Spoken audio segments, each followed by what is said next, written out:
Alors, la question 4 de l'exo 50. On nous dit un commerçant achète un lot de 3 jouets et le fabricant offre pour chaque jouet la garantie d'1 an. X désigne le nombre de jouets remboursés sur ce lot. Dressez en fonction de P le tableau de la loi de X. Alors là, il faut un petit peu décomposer la situation, savoir à quoi on a affaire. On achète, on va marquer comme ça. Alors, lui, il va regarder. Voilà. On achète, on a dit 3 jouets. Bon. Chaque jouet, il sera soit remboursé,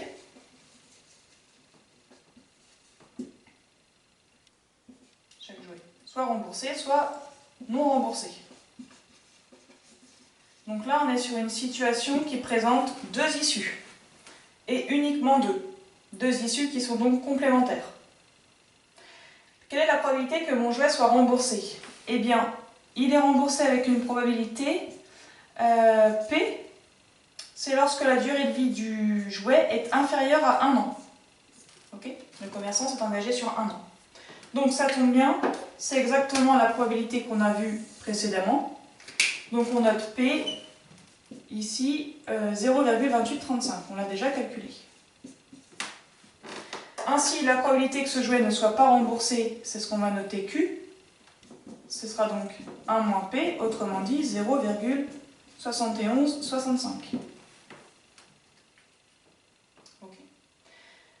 Alors, on va remarquer finalement que cette situation revient à une épreuve de type succès-échec. Pourquoi je nomme succès le jouet est remboursé? Parce que dans mon énoncé, il est bien dit que X, une variable aléatoire, elle va compter le nombre de jouets remboursés. Et X compte toujours le nombre de succès. Okay. Pour la rédaction, ici, donc cette situation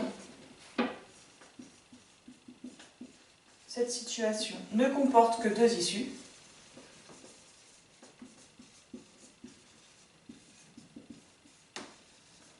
Il s'agit donc d'une épreuve de Bernoulli. Là, on fait appel au vocabulaire. Il s'agit donc on attend cette rédaction, bien sûr, d'une épreuve de Bernoulli.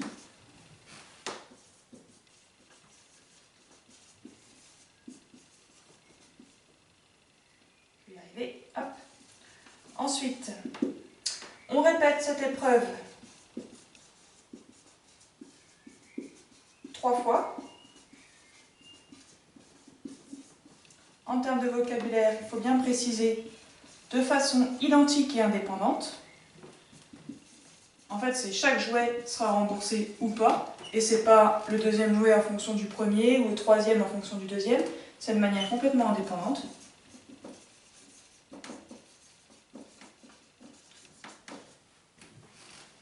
Et X compte le nombre de jouets remboursés.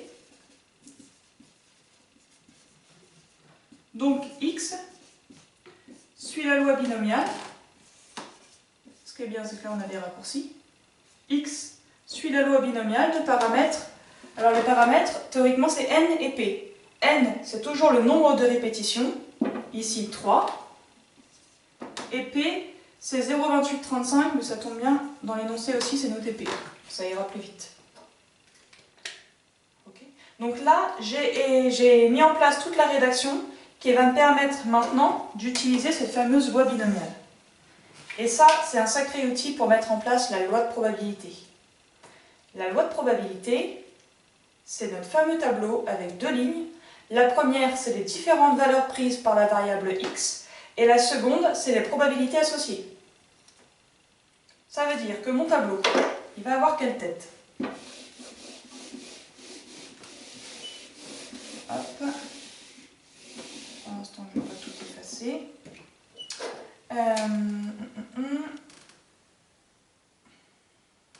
Quelles sont les valeurs possibles pour x, d'ailleurs? X, c'est le nombre de jouets remboursés, sachant qu'on en achète 3. Dans le meilleur des cas, pour le commerçant, mais je pense aussi pour l'acheteur, on va rembourser 0 jouet.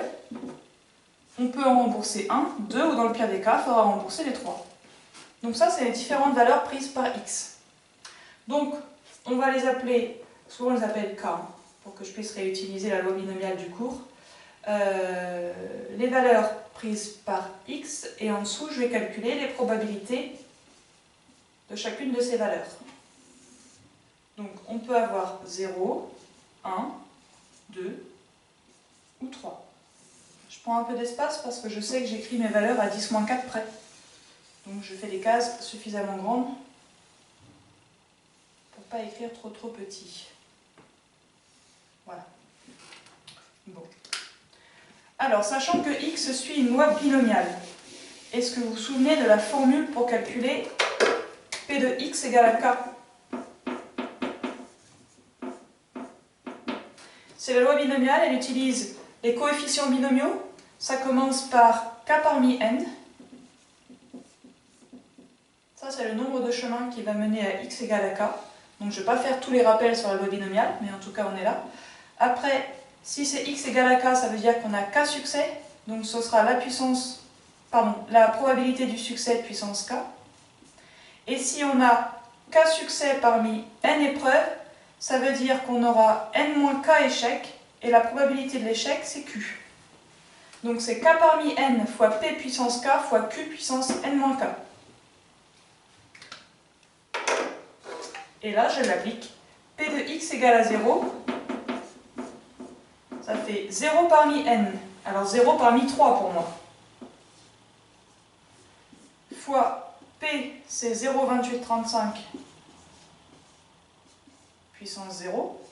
Fois Q, 0,7165 puissance n-k, 3 moins 0, 3. Autrement dit, P de x égale à 0 est égal à 0,7165 puissance 3. En effet, 0 parmi 3. Comment je fais dans un groupe de 3 pour en prendre 0? J'ai qu'une façon de faire, je m'en vais. Toute seule. Ok? Alors, je ne vais pas redétailler tout, hein. Là vous allez voir dans ce chapitre. Et puis, l'utilisation de la calculatrice, je vous laisserai aussi retourner voir. Moi, je vais vous donner les solutions pour pouvoir avancer. Là, la solution d'ailleurs, c'est 0,3678, j'ai trouvé.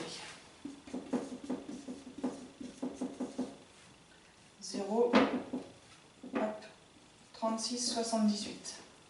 Pour P de x égale à 1, 1 parmi 3, j'ai 3 façons de faire, fois, eh bien, je veux un succès et 2 échecs. Ok? Et j'ai trouvé 0,4366. Donc ici, 0,4366. P de x égale à 2.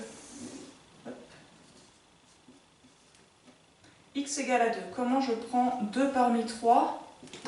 C'est pareil que prendre 1 parmi 3 et de le sortir. 3 façons de faire. Je veux 2 succès et du coup un échec. Et ça fait 0,1728, j'ai trouvé. Donc ici, 0,1728. Pour la dernière case, il y a deux façons de faire. Soit on refait toute la formule, soit on se souvient, et c'est pas si bête, que la somme doit faire 1. Donc là, moi j'ai simplement fait la probabilité d'avoir x égale à 3 est égale à 1 moins tout le reste. Ou bien, si je rapplique ma formule, allons-y, en prendre 3 parmi 3, j'ai qu'une possibilité, je prends tout le monde. Je veux 3 fois le succès, donc 0,2835 puissance 3, et je veux 0 échec. Et là, j'ai trouvé comme valeur 0,0228.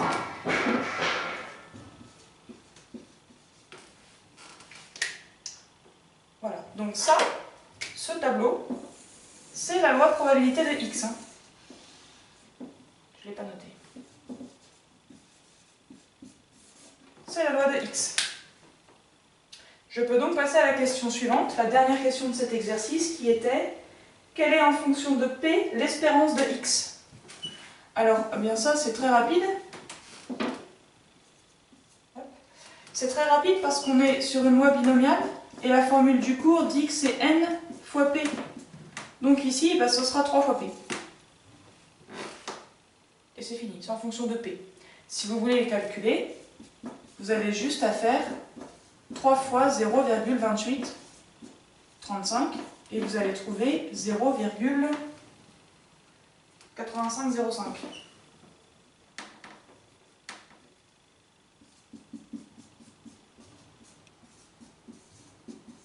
Alors pourquoi je vais jusqu'à la valeur? Pour pouvoir l'interpréter. Qu'est-ce que ça veut dire? E de x vaut environ 0,85 dans cet exercice. C'est une valeur d'espérance. Ça veut dire que quand on achète un lot de 3 jouets, le commerçant peut s'attendre en moyenne à devoir rembourser 0,85 jouets. Okay. On aura 0,85 jouets sur 3 qui seront remboursés en moyenne.